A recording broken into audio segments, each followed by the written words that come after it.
Donc pour ceux qui nous prennent en cours de route, ce soir on se fait un petit documentaire sur Nikola Tesla. Pourquoi Nikola Tesla? Parce que dans le thème du rétrofuturisme, c'est un nom qui revient quand même assez souvent. On a joué à Iron Harvest, qui est un jeu qui se passe dans une réalité alternative dans les années 20. Et puis en fait, je vous spoil un petit peu, mais dans ce jeu, on apprend que Nikola Tesla n'a pas eu tout à fait la même vie que dans la vraie vie. Et puis que du coup, il est beaucoup plus important. Mais nous, on va s'intéresser au vrai Nikola Tesla, celui qui a existé chez nous. On s'était déjà fait un docu sur Jules Verne, on s'en est fait un autre sur H.G. Wells. Cette fois, plutôt que de parler d'un auteur ou d'un écrivain, on va on va plutôt s'attaquer à un personnage réel, enfin qui a vraiment existé, puis mais qui a. Ah, merci pour le follow. Mais on va un peu s'intéresser à ce personnage qui a marqué l'histoire, surtout l'histoire de la science et de la technologie, ce qui a donné lieu à beaucoup, beaucoup d'extrapolations. Donc là, on va directement attaquer avec le docu. Le voilà, les grands reportages, un truc qui doit dater des années 2000, donc comme on aime bien, cool. Imaginez un monde sans électricité, sans radio, sans néon, sans circuit intégré, sans télécommande ou sans radar. Nikola Tesla est l'un des génies de l'ère moderne. On pourrait même dire qu'il est l'inventeur du XXe siècle. Sa vie aura été un véritable polar où la technologie, le pouvoir et l'argent se sont entrechoqués pour créer sa légende. Tesla est né en 1856 dans la partie serbe d'une région frontalière d'Autriche, la Krajina. Son père, Milutin, était un prêtre orthodoxe très cultivé.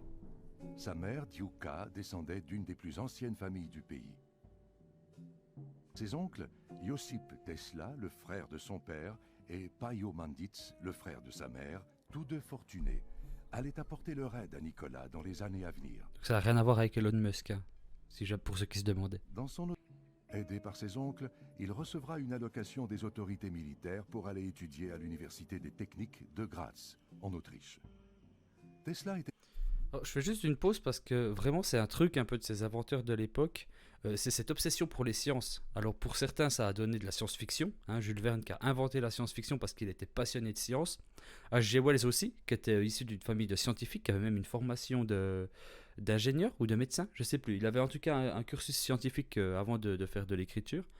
Et ben Tesla qui est aussi de nouveau un scientifique, hein. Donc pour moi on est vraiment dans ce terme de science-fiction, on est au cœur du sujet, quoi. Donc, on verra que la science de Tesla a vraiment a été beaucoup moins fictionnelle que celle de Jules Verne ou celle de H.G. Wells, même s'il a quand même développé des technologies qui existent encore.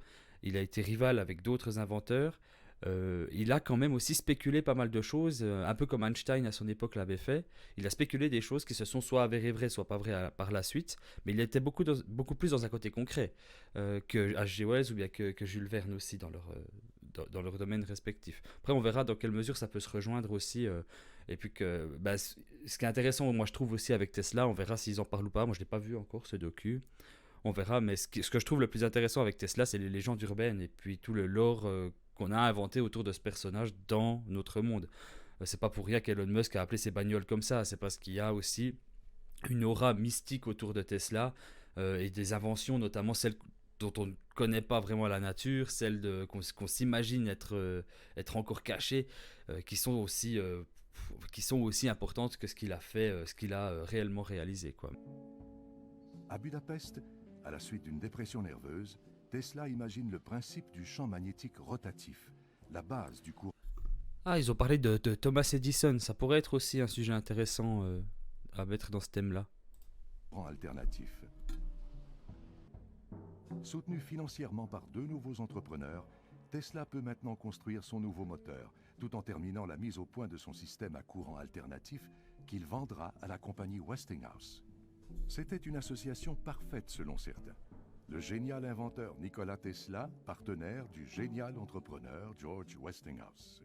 Thomas Edison, qui surnommait la nouvelle technologie le courant de la mort, ira même jusqu'à participer à la conception de la première chaise électrique qui utilise le courant alternatif pour tuer les criminels.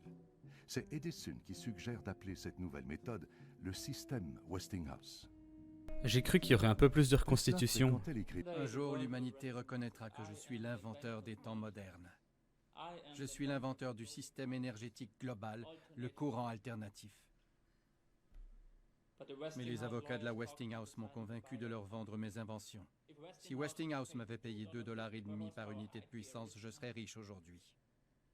Ah, les avocats. Tesla avait inventé l'une des technologies essentielles à l'essor de la deuxième révolution industrielle, le courant alternatif. Mais la plus grande attraction était l'éclairage de nuit de l'exposition. Enfin, la révolution électrique permettait les nuits blanches. À Chicago, Tesla rencontre alors Swami Vivekananda, un gourou indien qui s'entretient avec lui de l'abondante énergie de l'univers et lui parle aussi de prana, la toute-puissante énergie vitale de la nature. Ah yes, c'est là qu'on va partir dans les Il trucs un adopte peu cette magiques. idée et inscrit sur son papier à en-tête, les forces de la nature tirent leur énergie d'un immense vortex cosmique. Cosmique, encore. Tout bouge et tourbillonne autour de nous. Ils ont tous des vies un peu ouf, hein. Tous des vies un peu mouvementées, un petit peu... Bon, les autres, ils avaient plus de succès quand même, assez vite. Là, on dirait plutôt qu'il s'est Les fait un chutes peu Niagara sont les arnaquer. plus imposantes d'Amérique du Nord. Ces constructions, surnommées les cathédrales de puissance, ont été conçues par Stanford White, un ami de Tesla, et la nouvelle technologie, ancrée solidement dans le roc, fut saluée par l'écrivain britannique H.G. Wells qui écrit « Toutes ces magnifiques choses sont aussi Tout est lié. formidablement construites que le cœur d'un corps vivant. Tout est lié. Je rêve de la puissance dont l'humain disposera demain et de la façon dont il pourra l'utiliser. » En définitive, ce n'est qu'en août 1943 que la Cour suprême des États-Unis a statué que ce n'était pas Marconi qui avait transmis le premier signal radio, mais que c'était moi. L'inventeur du courant alternatif était aussi l'inventeur des ondes radio. Il Ces a fait ondes. une immense structure pour transmettre l'énergie partout dans le monde. C'était un pur génie. Et il a parfois créé des choses utiles. Mais certaines de ses idées se sont plus tard révélées fausses. Ouais, puis c'est là qu'il faut faire la différence entre un Tesla qui est un inventeur, donc qui gagnait sa vie en fabriquant des trucs utiles, et puis un Jules Verne qui pouvait basiquement écrire n'importe quoi. Ça, si ça se vendait, lui, il était gagnant, il s'en foutait un peu que ça se vérifie ou pas. Ce qui est d'autant plus impressionnant, je trouve, de voir à quel point les inventions de Jules Verne se sont avérées exister pour de vrai. Amplificateur, un appareil destiné à transmettre tout signal grâce à l'énergie contenue dans les éclairs. Tesla est Je vous le dis déjà, parce que si c'est comme le docu qu'on a regardé sur H.G. Wells, c'est avéré un petit peu technique et puis des fois un peu chiant, hein. Donc je me permettrai, si jamais je vois que c'est un peu trop relou, d'avancer un peu pour qu'on avance. Nous, ce qui nous intéresse là, c'est plutôt l'histoire de Nikola Tesla, qu'est-ce qu'il a inventé, qu'est-ce qui s'est passé, et puis comment il a, ouais, qu'est-ce qui lui est arrivé à lui, pas tellement de comprendre comment fonctionnent les atomes et tous ces trucs de geek. Mais non, on n'est pas là pour apprendre des choses, non. L'émetteur amplificateur de Tesla, la tour... Pardon, j'ai parlé puis vous avez raté un truc important, ils ont parlé de la résonance de Schumann. Mais personne ne comprenait mon langage. L'acteur, il est génial, je suis d'accord avec toi, parce que les autres, ils étaient un peu, ils étaient presque un peu meilleurs. Du coup, ils étaient moins drôles, ils étaient plus dans le personnage. Il en fait des caisses, c'est génial. L'émetteur était conçu pour transmettre et recevoir tout signal, qu'il soit radio, vidéo ou énergétique. Et là, on rentre dans les théories du partout complot sur après, Terre. ça va être génial. L'énergie de l'univers est toujours présente. Nous en faisons partie. Mon idée est de rendre cette énergie disponible pour l'humanité sans avoir recours au charbon, au gaz ou aux énergies fossiles. Ces façons de faire sont barbares. L'électricité est l'énergie de l'avenir. Pour le coup, un truc assez Un prophétique, ouais. jour, même les voitures seront électriques. Ouais, moi, c'est cet extrait-là qui m'avait fait choisir ce docu. Peut-être. C'était cet extrait-là, je pensais que Entre ce serait un peu l'énergie tout rayonnante comme ça. disponible, le Soleil nous approvisionnera en énergie durant des millions d'années encore. Le vent solaire, qu'on peut admirer dans les aurores boréales, est constitué des particules d'énergie les plus puissantes que l'on connaisse.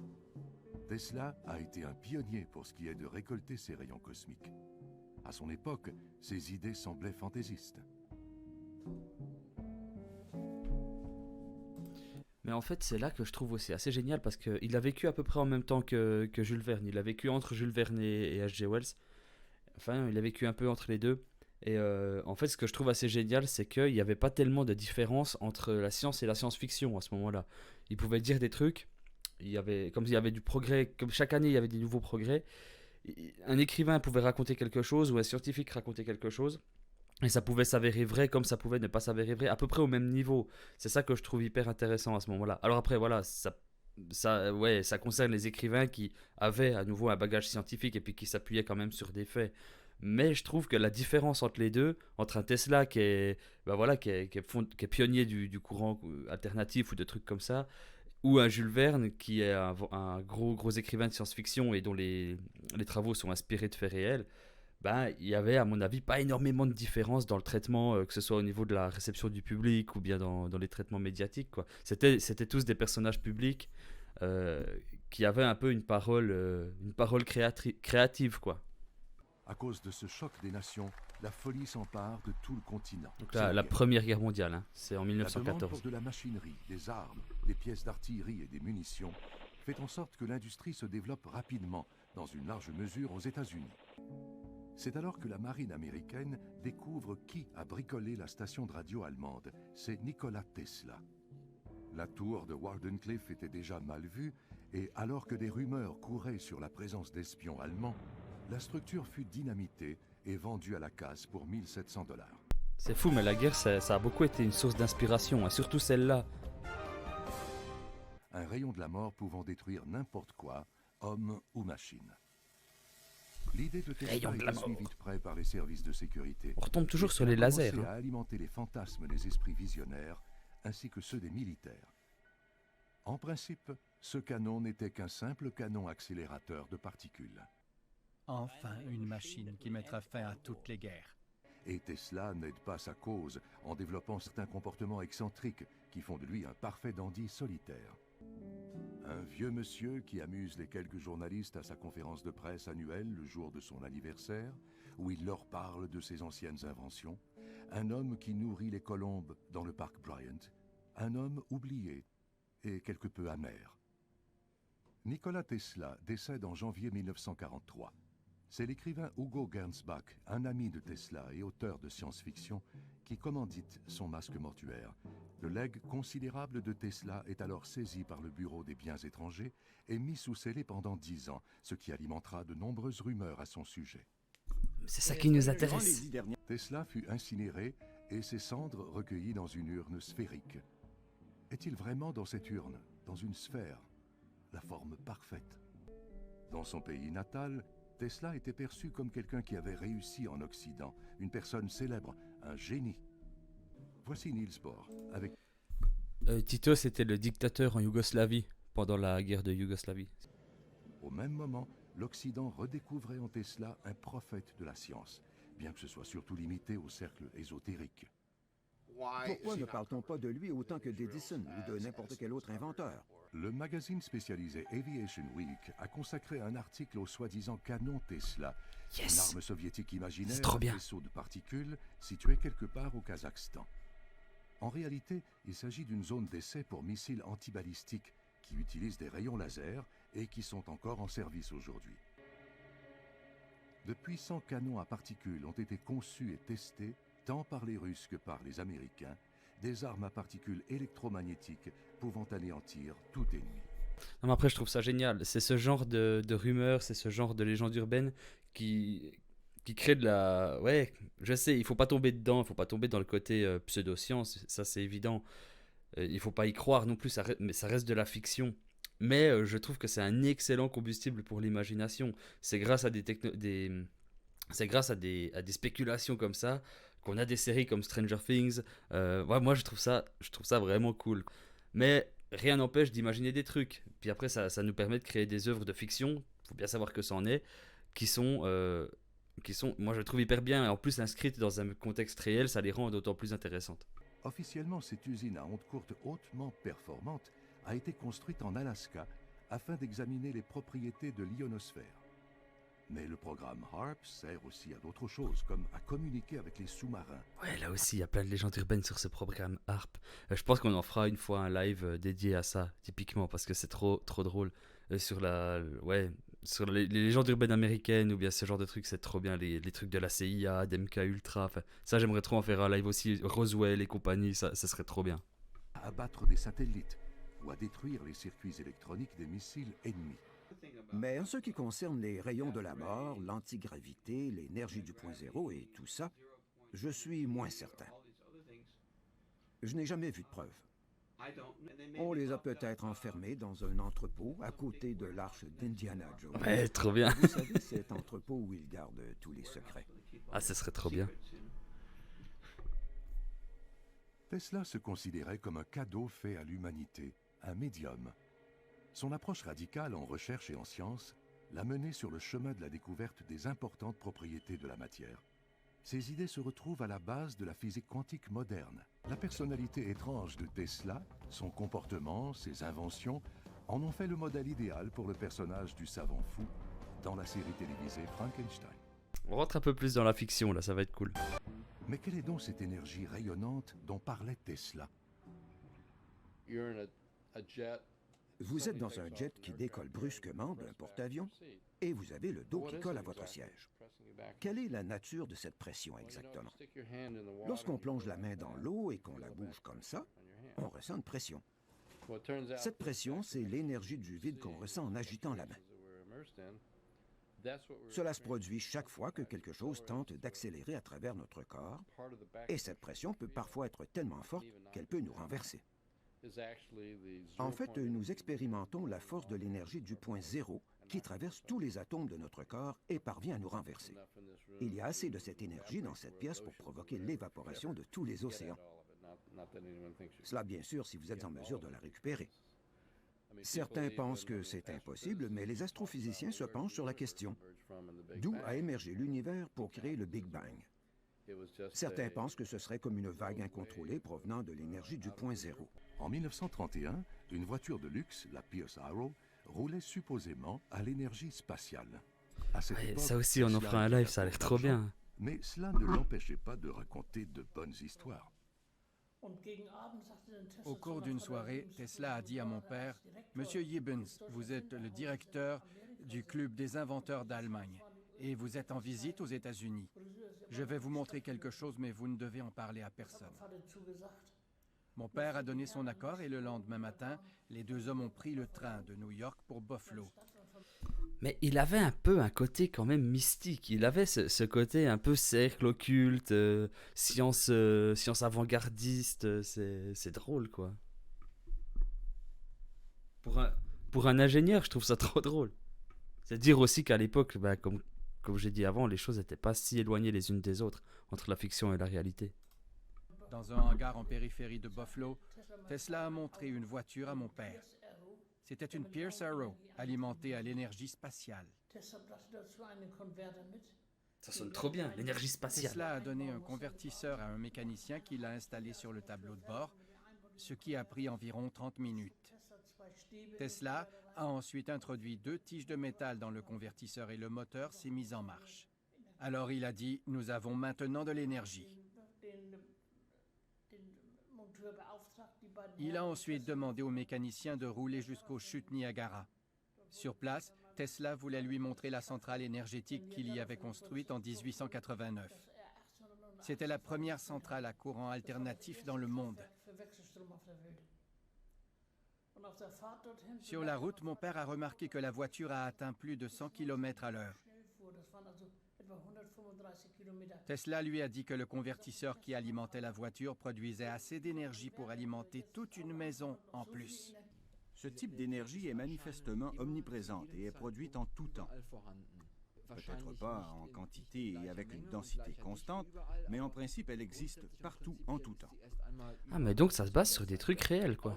Dans les années 1960, les physiciens américains l'ont baptisé l'écume quantique. Il fallait concentrer Ah, cette c'est joli, écume ça sonne et la bien. faire vivre. Alors, il y a d'un côté le fait que bah, les théories sont assez vieilles. Là, il parlait des années 60, puis Tesla, c'était encore avant.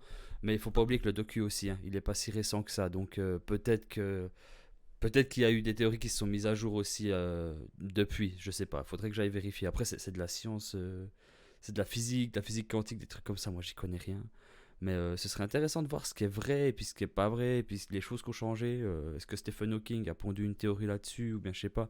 Mais c'est étonnant quand même ce qu'il dit. Il dit qu'il y a quand même autour de nous, en fait, dans l'univers, une forme d'énergie issue du Big Bang qui est omniprésente, mais qu'on ne sait pas capter, qu'on n'arrive pas à capter, puis qu'on n'arrive pas à utiliser. Et du coup, c'est pas si con, c'est pas si déconnant, en fait, à partant de là, pour un Nikola Tesla qui vivait il y a 100 ans, de se dire, bah, pourquoi est-ce qu'on pourrait pas récupérer ça et puis en faire quelque chose?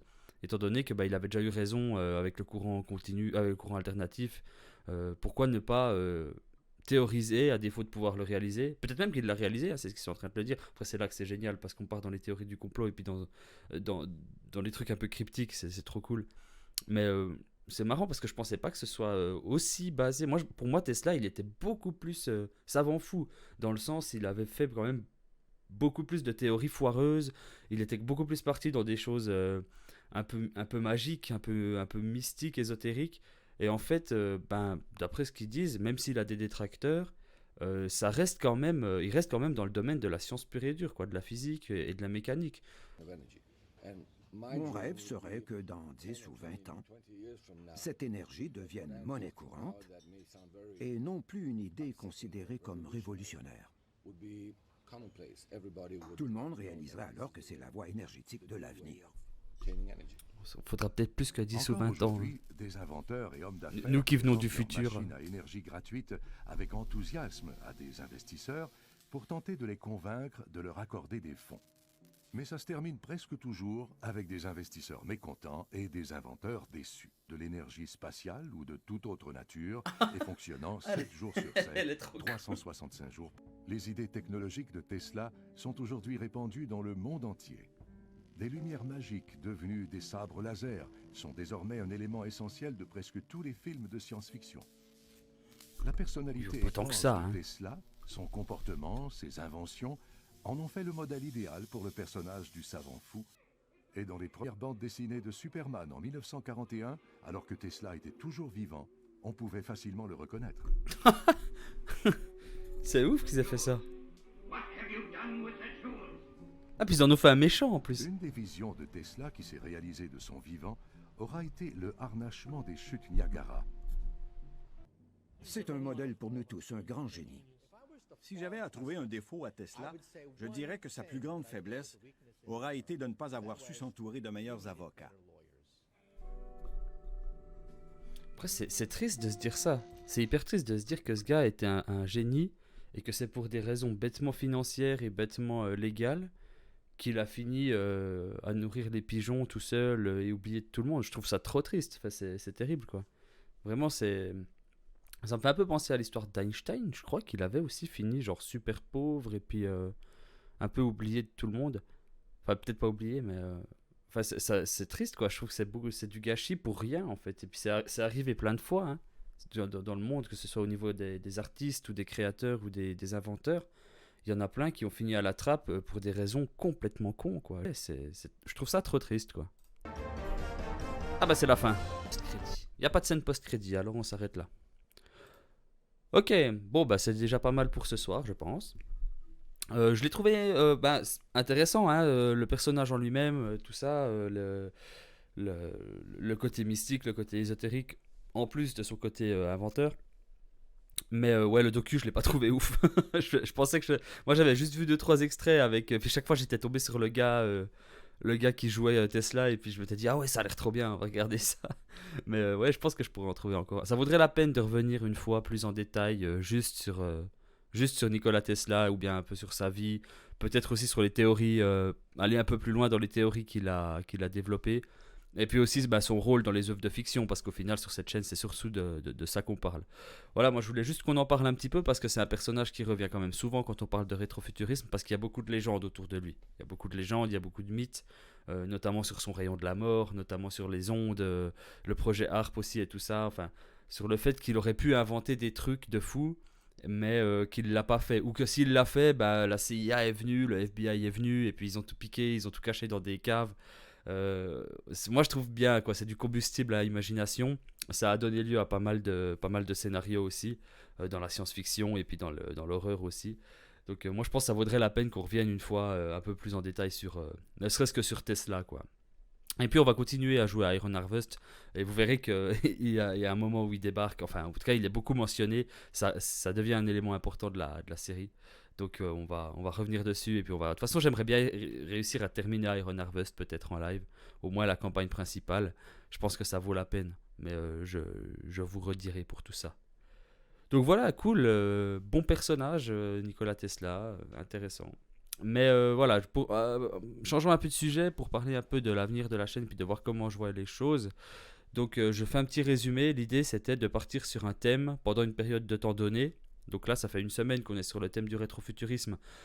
Je pense qu'on peut rajouter facilement une semaine de plus pour faire tout ce que j'avais envie de faire, ne serait-ce que pour jouer un peu plus à Iron Harvest ou regarder encore un ou deux docus sur des personnages, parce que je pensais pas qu'il était aussi grand ce thème et aussi vaste. Donc en fait, il va y avoir plein de choses à dire. Je pense que ça vaudrait la peine de continuer là-dessus encore un moment. Donc je me disais que j'allais partir sur une base, on va dire, de 2 semaines pour un thème. Puis que toutes les 2 semaines, on change. Quitte à revenir dessus un peu plus tard, juste pour que on regarde pas toujours la même chose. Mais je me disais que pendant 2 semaines, on se concentrait un peu sur le rétrofuturisme et qu'après on passait à autre chose, puis qu'ensuite on repassait à autre chose, puis que tout à coup dans l'année, je me disais ah ben tiens là c'est l'occasion de revenir sur le rétrofuturisme et puis de reprendre un peu là où on s'était arrêté ou recommencer quelque chose. Parce qu'en fait l'idée pour ceux qui débarquent, c'est que sur la chaîne je fasse une partie de live react où on découvre un thème, où on l'approfondit un peu de temps en temps aussi, avec, via des docus, via des vidéos YouTube, via peut-être d'autres vidéos que je trouve sur Internet, et puis via un commentaire de tout ça pour essayer de dégrossir un peu le thème qu'on a choisi. Les thèmes, c'est toujours des univers de fiction, c'est toujours des thématiques fictionnelles, mais ça peut être des thématiques fictionnelles aussi très liées au monde réel, hein. Ça peut être des théories du complot, ça peut être des creepypasta, ça peut être des thèmes plus larges, ça peut être la science-fiction, ça peut être la dark fantasy, je sais pas encore, hein. J'ai pas de programme très précis, mais l'idée c'est pas forcément un thème aussi large que le rétrofuturisme, hein. Peut-être qu'on partira des fois dans des trucs beaucoup plus précis, une œuvre de fiction, un livre que j'ai lu, un film que j'ai vu, puis qu'on pourra passer peut-être pas 2 semaines pour le coup dessus, mais mon idée c'est de passer voilà 2 semaines sur un thème. D'abord on le découvre, ensuite on l'explore un petit peu, on rajoute un peu de gaming parce que j'aimerais bien toujours trouver, si j'arrive hein, à trouver un jeu ou deux sur ce thème, typiquement le rétrofuturisme, ça s'y prête bien. Pour l'instant, on est dans Iron Harvest, j'aimerais bien rajouter Iron Earth et puis Wolfenstein si j'arrive, si j'ai le temps et puis si j'ai le temps de faire des lives avec ça. Donc une partie découverte, React, une partie gaming, ben voilà, gaming avec des jeux. Et puis une dernière partie création durant laquelle je ferai des lives où on créerait une œuvre d'art, peu importe sa forme, peu importe sa technique, ce sera pas régulier, des fois ce sera du dessin, des fois ce sera de l'écriture, des fois ce sera de la vidéo, des fois ce sera de la sculpture, des fois ce sera du jeu vidéo, ça peut être toutes sortes de trucs, je me laisse vraiment beaucoup de liberté par rapport à ça, mais voilà, mettre un peu en pratique et utiliser le thème du moment pour créer un objet physique, créer une œuvre d'art, quelque chose, peut-être même de manière collective, ça dépend un peu si ça intéresse les gens ou pas. Et ça, j'ai pas encore pu le faire. Voilà, je pensais le faire aujourd'hui, j'ai pas eu l'occasion. Ce sera la semaine prochaine et j'aimerais bien que sur le thème du rétrofuturisme, j'ai déjà quelques idées. J'aimerais bien pouvoir les mener à bout et puis faire un ou deux lives de création, juste de création, inspiré de ce qu'on a vu tout au long du thème. Et puis rajouter à ça, peut-être, ça je l'ai précisé aussi dans le premier live, rajouter à ça des contenus plus ponctuels de type activité, activités dans lesquelles on inclurait tout ce qui est lecture. Éventuellement, je passerai un moment à lire un chapitre d'un livre, simplement de l'écoute audio, enfin voilà. Tout ce qui pourrait... voilà, activité peut-être aussi visiter, pourquoi pas découverte d'un endroit réel, typiquement si je vais visiter un musée, un machin comme ça, voilà, je vous montre pendant un moment ce que j'ai vu, ce que j'ai appris, pourquoi pas, voilà, je sais pas, ça reste rare, c'est pour ça que c'est pas au programme, mais ça viendra un petit peu ponctué. Typiquement là, avec le rétrofuturisme, je trouvais que ce serait cool que la semaine prochaine, je plante un moment pour lire un chapitre ou un livre entier de Jules Verne, voilà, ou prendre un très long live, pendant 4 ou 5 heures, je lis de la Terre à la Lune. Puis après, je la mettrai sur la chaîne de replay. Mais voilà, un très long live pendant lequel je fais que ça. éventuellement avec le chat, profiter de la plateforme Twitch pour réagir à ça. Je voulais aussi préciser un truc que j'ai peut-être pas dit au début, c'est que moi ces lives, je vais les faire qu'il y ait quelqu'un ou pas, parce que en fait ça me permet de me focus sur quelque chose. J'ai beaucoup de mal dans ma vie à juste faire une chose à la fois et à pas tout le temps me distraire. Donc ces lives, je trouve que c'est un super moyen pour rester focus. Jouer à un jeu vidéo et faire que ça. Genre, je joue aux jeux vidéo, je joue aux jeux vidéo. Ok, il y a le live qui filme à côté, mais je fais que ça pendant 1 heure. Je me lève pas pour aller faire un autre truc, je vais pas sous mon bureau chercher des feuilles de papier pour faire je sais pas quoi. Non, je joue pendant un moment, il y a un public qui me regarde. Ça me met pas la pression, mais ça me permet de me cadrer. Regarder les vidéos, c'est pareil. Moi, ça me permet d'apprendre des trucs. Je me rends compte que je regarde énormément de choses sur Internet et qu'au final, je n'apprends rien. Et que souvent, je ne retiens rien de ce que j'ai vu sur Internet. Et du coup, je me dis, via ces lives, le faire avec un public, ça me force à avoir un cadre. C'est pas me foutre la pression, mais ça me force à avoir un cadre pour regarder une vidéo et me concentrer dessus. Puis le fait de la commenter, de dire ce que j'en pense et tout ça, ça me permet aussi de retenir les choses. Donc je pense que ça, je vais continuer de toute façon. Et sur le concept que je vous ai dit. La chaîne YouTube est en construction. Je vais m'y mettre déjà dès ce soir à faire du montage pour mettre les lives le plus vite possible en replay. Il y aura les 3 premiers lives avec celui d'Iron Harvest qui seront sur la chaîne YouTube Bobby Cinevos. Donc c'est le même nom que la chaîne Twitch, exactement la même. Et tous les replays normalement seront sur cette chaîne rapidement. Je sais pas, je peux pas vous dire comment, c'est encore le début, je suis pas encore à l'aise, 100% à l'aise avec les logiciels de montage, ça me prend encore du temps. Donc voilà, c'est aussi dans la mesure de mes moyens, mais je les mettrai sur YouTube en replay pour que les gens qui sont pas là pendant le replay mais qui sont intéressés puissent quand même aller les regarder. Mais on s'arrête là pour ce soir. Je vous souhaite à tous et à toutes une excellente soirée. Je vous souhaite un bon début de semaine et je vous dis à tout bientôt pour de nouvelles aventures. Allez, bye.